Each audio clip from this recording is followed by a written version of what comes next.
Здравствуйте! В эфире новости Татарстана, в студии Даяна Саитова. И начинаем с истории ТССР. В июле 1928 года в Казани начали забивать сваи в основании нового моста через Казанку. Железобетонный, как его назвали, горбатый мост соединил улицу Серп и Молот и Табейкина. В 1968 году рядом с Казанью открыт международный лагерь «Волга». В год открытия здесь провели встречу с японской молодежью, а следующим летом приезжали французы. В 90-е годы «Волга» стала молодежным туристическим лагерем. Это событие прошлого, сейчас о главном на сегодня. Статистика утонувших пугает, но люди все равно идут к воде. Ты же понимаешь, что там плакат висит, что нельзя купаться? А что делать? Это же русский народ. Почему спасаться от жары на пляже небезопасно, узнавал Сергей Хайдаров. В прежней жизни много магазинов, любимых, было закрыто. в Татарстане открываются торговые центры. Когда можно будет снять перчатки и маски, узнал Рамиль Шайдуллин. Благоустройство дороги на пляж и новый облик торгового центра. Проекты выставляли в конце на обсуждение, и люди голосовали. Выставляли на обсуждение в интернете. Итоги осмотра исторического центра Казани Рустамом Миннихановым расскажет Салават Мухаммадуллин. Национальному новое дыхание. Наша задача вот этот негативный процесс постараться вот эту тенденцию остановить. Какие вопросы комиссия по сохранению и развитию татарского языка поставит во главу угла, знает Алия Хайрудинова. 40 погибших, десятки спасенных. Статистика по погибшим на воде этим летом растет каждый день. Буквально несколько часов назад прямо в центре Казани на озере Кабан утонул мужчина. Днем ранее не удалось спасти подростка в Челнах. Городские пляжи битком. На сегодня в республике нет официального запрета на их посещение, но купание, как сообщили в Роспотребнадзоре, не рекомендовано как с точки зрения качества воды, так и безопасности на самом пляже. Сергей Хайдаров с последней статистикой.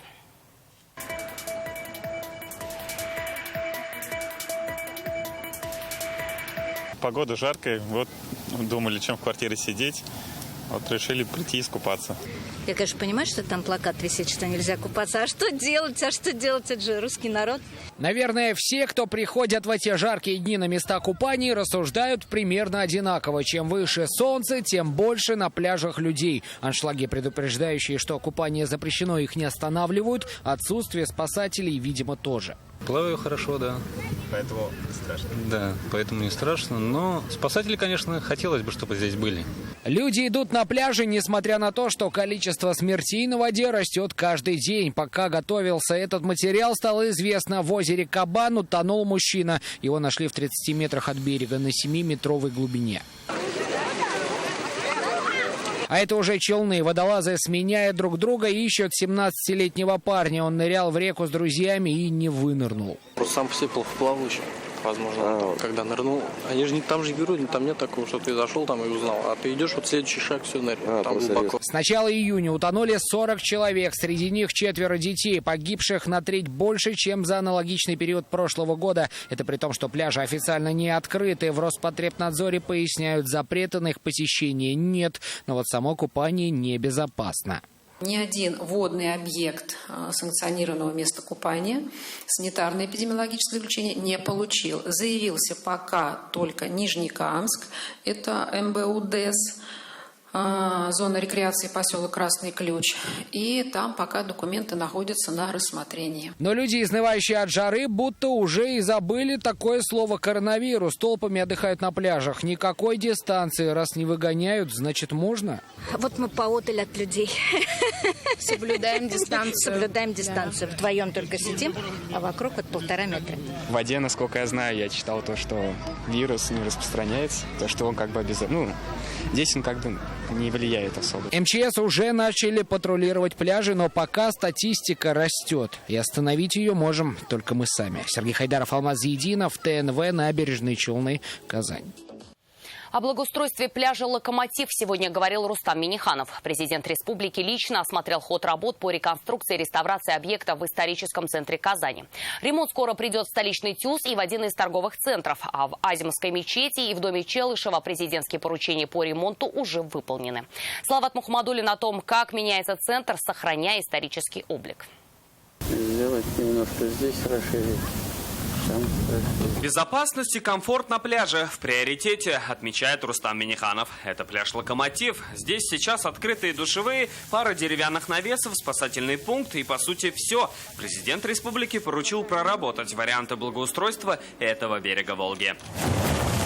Ямы, разбитый асфальт, скорость не больше 20 км в час. В таком состоянии сейчас подъезд к пляжу «Локомотив». И сегодня Рустам Минниханов обратил на это отдельное внимание. Президент отметил, что дорогу нужно привести в порядок.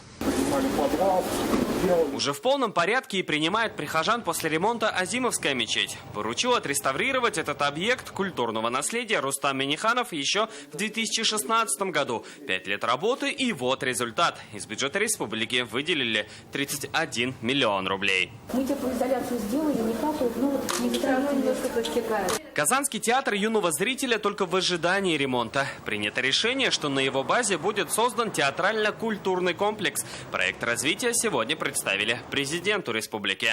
Здесь у них классическая сцена на 280 метров. Это здание, да? Вот мы отсюда зашли. Вот это наш дворик, мы примерно вот здесь стоим. Среди идей – открытие здесь летнего амфитеатра, малого зрительного зала, театрального кафе. Рустам Минниханов подчеркнул, что каждая площадка должна быть востребована зрителями и детьми. И важно сохранить исторический вид зданий. Все сделали по проекту бизнеса.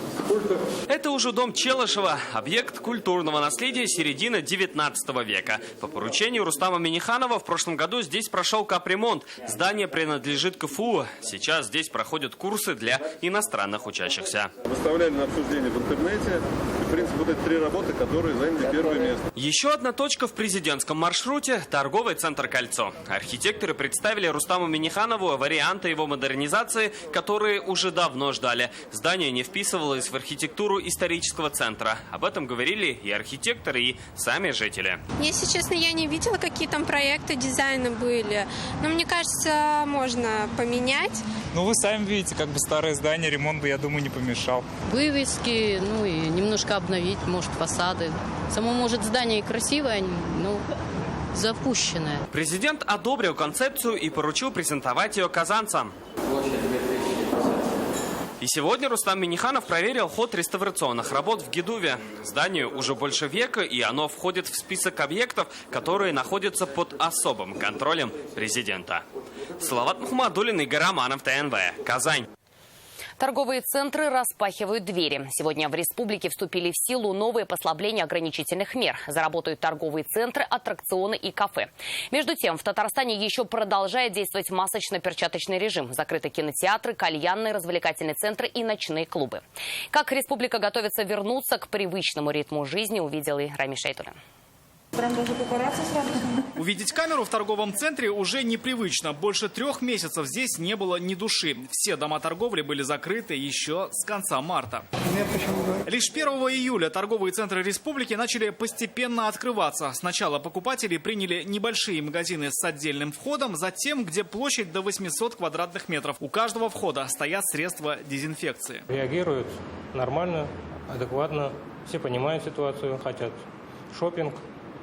Соскучились. На входе перчатки, обязательно продезинфицировать руки, а стоит войти, и покупатели встречают уже вот такие оградительные ленты. Они показывают, какие бутики работают, а куда пока идти нельзя.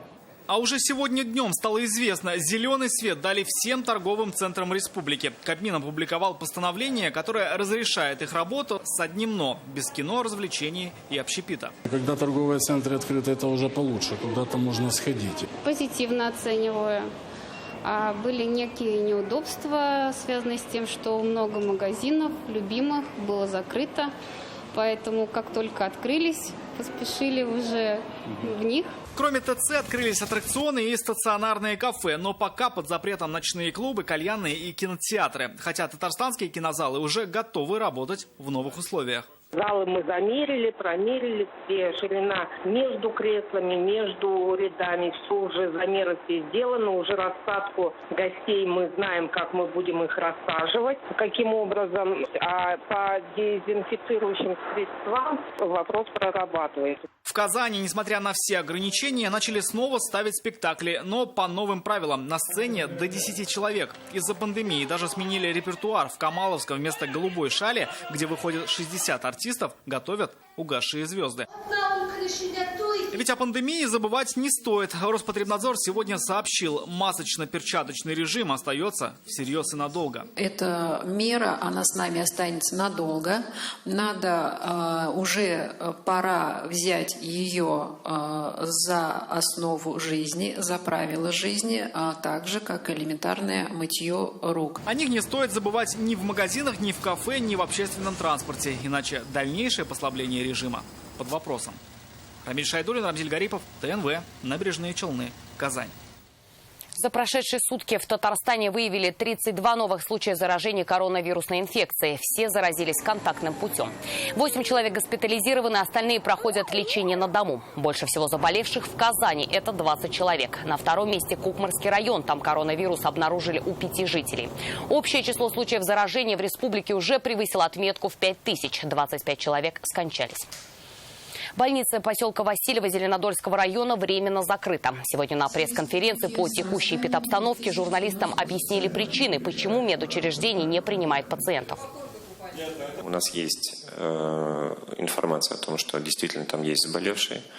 Это не большая часть. У пациентов симптомы острой респираторной вирусной инфекции. Сразу сказать о том, что это пневмония или это, скажем, ковид, невозможно. Мы приняли решение для того, чтобы обезопасить пациентов и обезопасить медицинский персонал.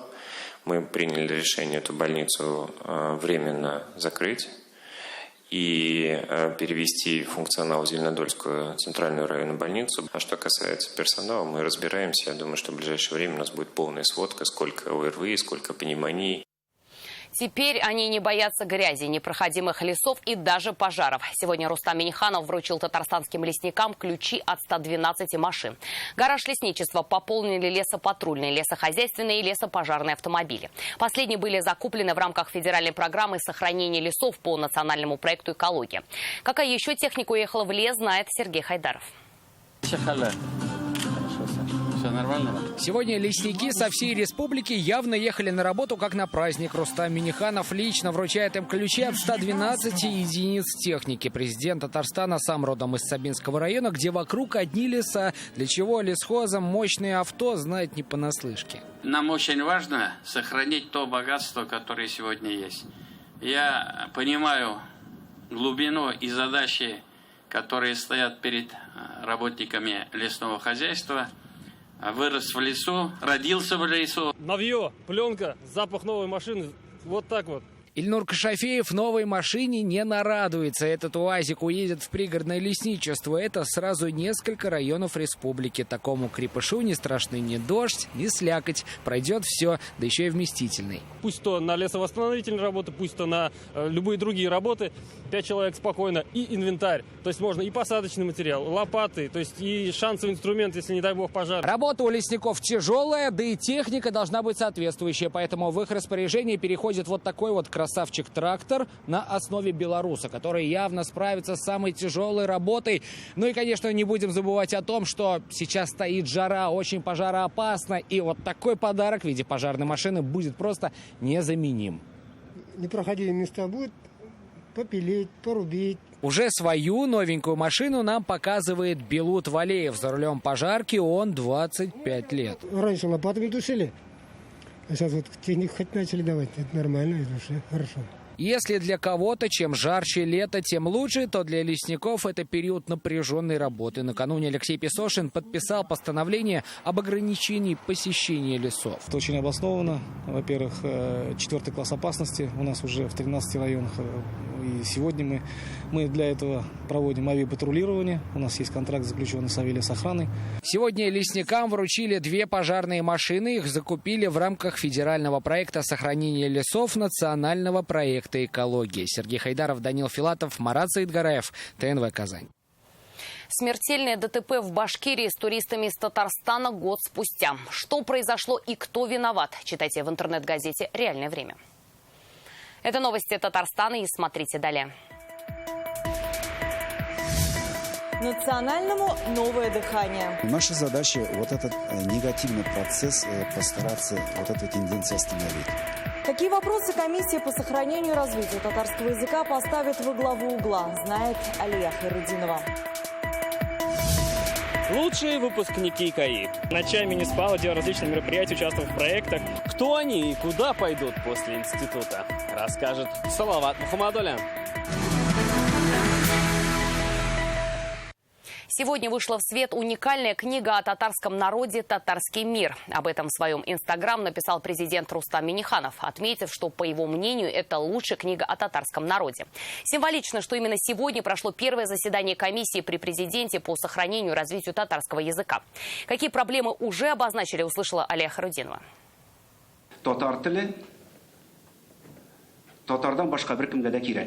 Этой фразой Марат Ахметов начал первое заседание комиссии по сохранению и развитию татарского языка. Если перевести дословно, татарский не нужен никому, кроме татар. Еще в марте этого года специальную комиссию по сохранению и развитию предложил создать государственный советник республики Ментимир Шаймиев. Этот вопрос надо ставить, как говорится, на высокий рейс. Давайте создадим авторитетную, постоянно действующую из авторитетных составе людей, значит, по постоянно работающую комиссию, и проблемы все будем знать, и все будете знать.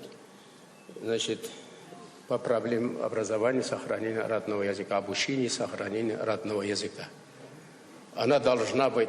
Рустам Минниханов тогда это предложение поддержал. И сегодня первое заседание комиссии по сохранению и развитию татарского языка прошло под председательством Марата Ахметова. В составе 35 человек и 4 рабочие группы. У каждой четкий вектор – национальное образование, культура и СМИ, профобразование и подготовка кадров, работа с органами госвласти. Глобальное это снижение духовной потребности. Часть татарского населения, даже при обучении своих детей, они считают, вообще, что мне по жизни дает.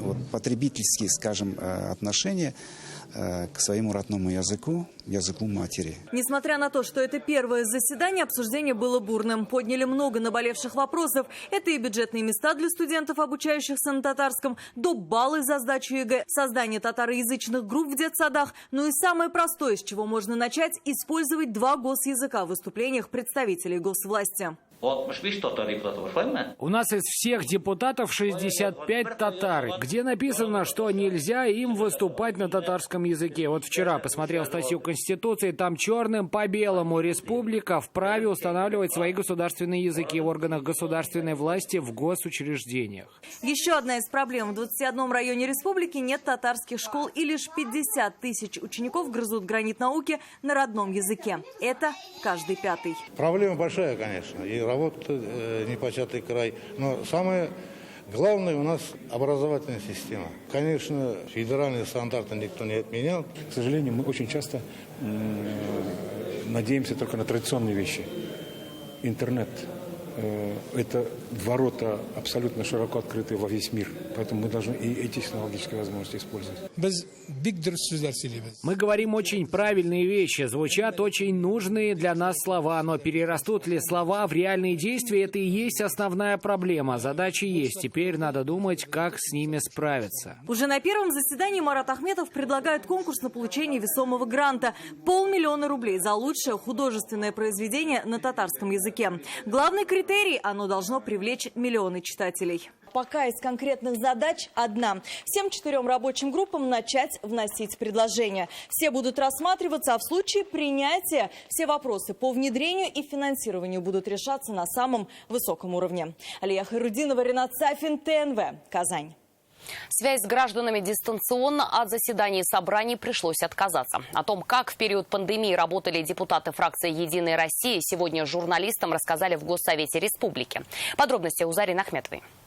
В связи с пандемией мы вынуждены были отказаться от основных форм работы. А это общие собрания, заседания президиума фракции. Их проводили всего 2 раза. Несмотря на ограничительные меры, связь с населением не прерывалась, а поддерживалась дистанционно. С апреля месяца мы перешли в режим видеообщения, то есть люди обращались либо по видео, либо они подавали свои заявления в местные приемные партии, и которые пересылались депутатам. С начала работы нового созыва поступило более 8 тысяч наказов от граждан. За первое полугодие 1500 решены. Еще половина перешла под ответственность муниципалитетов. Их реализация находится под постоянным контролем. Активное участие депутаты принимают и в работе президентской программы «Наш двор». Мы вышли с предложением к Рустаму Нургалиевичу с этим делом. Это было весной прошлого года. В этом году в условиях, прямо скажем, не самых лучших экономических показателей, и тем не менее более 1000 дворов будет отремонтировано. На постоянной основе ведется и законотворческая деятельность. Каждый третий законопроект в парламенте вносится депутатами фракции. Большая работа предстоит и по внесению изменений в законы в связи с принятием поправок в Конституцию. Зарина Ахметова, Ильшат Мухаметов, ТНВ, Казань. Выгодные условия в год юбилея. В честь своего 30-летия Банк Аверс объявил о снижении ставок по всем базовым программам ипотечного кредитования. Это касается как открытия нового кредита, так и рефинансирования старого. Все подробности далее в материале. Сегодня Банк Аверс предлагает своим клиентам сниженную ставку по ипотеке. Так, с учетом всех дополнительных скидок, учитывающих стаж работы, кредитную историю и ряд других критериев, она может составить 6,5% годовых. Нужно улучшить жилищные условия, поможет ипотечная программа «Приоритет». Она позволяет сотрудникам предприятий группы компаний «Таиф» купить квартиру или индивидуальный жилой дом с земельным участком. Есть возможность приобрести жилье и по договору долевого участия. Размер кредита по программе варьируется от 300 тысяч до 15 миллионов рублей на срок до 25 лет. Минимальный первоначальный взнос по ипотеке составляет 15% от стоимости недвижимости. На выгодных условиях в банке Аверс можно рефинансировать и кредиты, полученные в других банках. Сниженные ставки банк предлагает и по программам государственного субсидирования. К примеру, для семей с детьми по программе «Ипотека с господдержкой 2.0» можно приобрести жилье по ставке от 4,9% годовых. А по программе «Господдержка-2020» купить квартиру на первичном рынке по ставке от 6%. Оставить заявку на ипотечный кредит можно на сайте банка Аверс. В ТАИФ-НК начался традиционный периодический медосмотр. О здоровье своих сотрудников руководство предприятия заботится не только в непростое коронавирусное время. На что сделали упор в этом году в нашем материале. Невролог, терапевт, гастроэнтеролог и другие специалисты. Сотрудники ТАИФ-НК проходят периодический медицинский осмотр. О здоровье своих сотрудников руководство предприятия заботится не только в непростой период пандемии. Традиционно в июле все работники проходят плановое обследование организма. В этом году особый упор решили сделать на выявление заболеваний органов пищеварения. Проведение периодических медицинских осмотров – это необходимое мероприятие в организации эксплуатирующих опасные производственные объекты. Без здорового работника невозможно добиться поставленных целей и обеспечить нормальную работу производства. В этом году у нас прицельно идет осмотр желудочно-кишечного тракта. То есть есть какие-то патологии, потому что у сотрудников завода есть какие-то профессиональные вредности, поэтому мы это все оцениваем. Какие есть изменения в органах, в крови. Все это мы даем им по окончании нашего осмотра рекомендации. После прохождения всех кабинетов каждому сотруднику выдаются рекомендации или же направление к узкому специалисту. Вадим Степанов в прошлом году именно на медосмотре обнаружил нарушение кровеносной системы. Благодаря современной диагностике с этим недугом удалось справиться быстро. И уже в этом году все показания сотрудника в норме. Допустим, в том году я проходил, мне порекомендовали, чуть давление было повышено. После того медосмотра мне, предложили в санаторий съездить за счет предприятий. Благодаря поддержке группы компаний «Таиф» и «ТАИФ-НК» в этом году медицинский осмотр прошли 3760 работников. К счастью, никаких серьезных отклонений в здоровье у них не выявлено. Но это не значит, что необходимости в подобных медосмотрах нет. Под крылом самолета с памятными значками и готовым ответом на вопрос, куда идти после института. Так сегодня в КНИТУ КАИ чествовали лучших выпускников. Их в Альма-Матер больше 50, что в планах у бывших студентов. И когда в университете откроется музей на базе Ту-144, все узнал Салават Мухаммадуллин. Перед Ту-144 в соответствии с реалиями нового времени, без рукопожатий, но крепко отбивая кулак ректору, лучшие выпускники КНИТУ КАИ получают свои дипломы. Среди них инженеры, математики, специалисты информационной безопасности и лазерных технологий. В общем, на любой вкус и цвет работодателей. Было нелегко, вообще в целом учиться на моем направлении. А секрет мой это в том, чтобы попробовать все и вот эти 4 года определиться и выбрать для себя тот вектор развития, который, собственно говоря, я выбрал. Секрет просто выбрать цель, уверенно идти к ней, не бояться преодолевать любые трудности. Награждение проходит на фоне настоящего самолета. Нет, это не макет, и совсем скоро он готовится стать интерактивным музеем. Напомню, что проект поддержал сам лично Владимир Путин. И уже через несколько месяцев комплекс обещает открыться. Огромное количество согласований со всеми службами, ведомствами, я не знаю, там от Санэпидемнадзора там до исторических там памятников и так далее. Я надеюсь, в ближайшем, я не знаю, несколько месяцев музей все равно мы построим и откроем. Награды и знаки отличия сегодня у 50 выпускников. Кто-то отличился в учебе, кто-то в спорте, в общественной деятельности. Большинство планирует продолжить обучение в магистратуре, хотя вопрос, куда идти после института, перед ними не стоит. Эти 4 года прошли очень быстро, и я буду продолжать свое обучение еще в КНИТУ КАИ. Училась не только в плане своих знаний, получения своей специальности, а также просто морально, чтобы быть готова к тому, что ждет тебя будущее. Сегодня счастье? Конечно. И ни один выпускной в КАИ не проходит без легендарной кричалки. КАИ это ведь у нас что? Об земле опять правильное. Салават Мухаммадуллин, Ренат Сафин, ТНВ, Казань. А у нас на этом все. Еще больше новостей в наших соцсетях ВКонтакте, Инстаграм. Сейчас прогноз погоды. До встречи.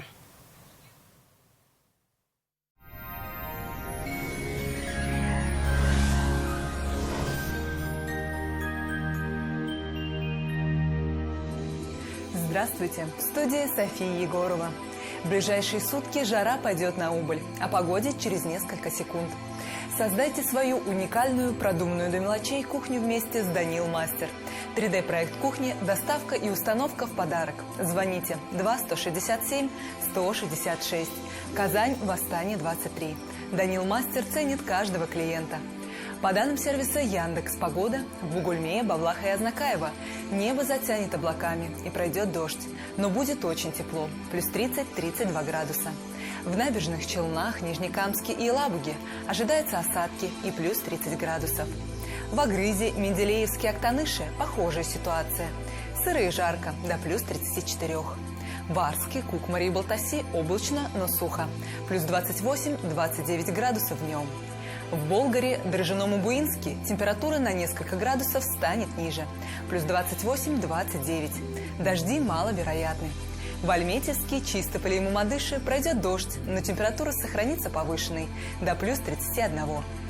У жителей республики есть возможность позаботиться о своем здоровье без значительных финансовых затрат.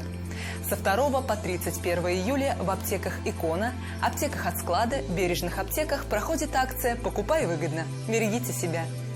Покупай выгодно в аптеках «Икона», аптеках от склада и бережных аптеках. Троксивазин – 183 рубля, Нурофен – 134 рубля, Альмагель А – 219 рублей. Покупай выгодно в аптеках «Икона», аптеках от склада и бережных аптеках. Лучший протез – тот, что остался в упаковке. Говорит Оксана Кузина, автор безоперационной технологии лечения суставов. Своим пациентам мы не рекомендуем соглашаться на сложное хирургическое вмешательство. Всего один укол позволяет спасти разрушенный сустав даже на поздней стадии артроза и при некрозе. Приходите в Доктор Рост. Убедитесь, вернуть сустав к жизни можно в любом возрасте. Спонсор показа – федеральная сеть медицинских центров «Доктор Рост». Лечение самых сложных заболеваний позвоночника и суставов без боли и хирургического вмешательства. За 10 лет в 10 городах России врачами клиники отменено более 10 тысяч операций. В Казани будет малооблачно, без осадков. Ночью около 19 тепла, а днем температура около 28 градусов выше 0. Ветер южный, умеренный до сильного.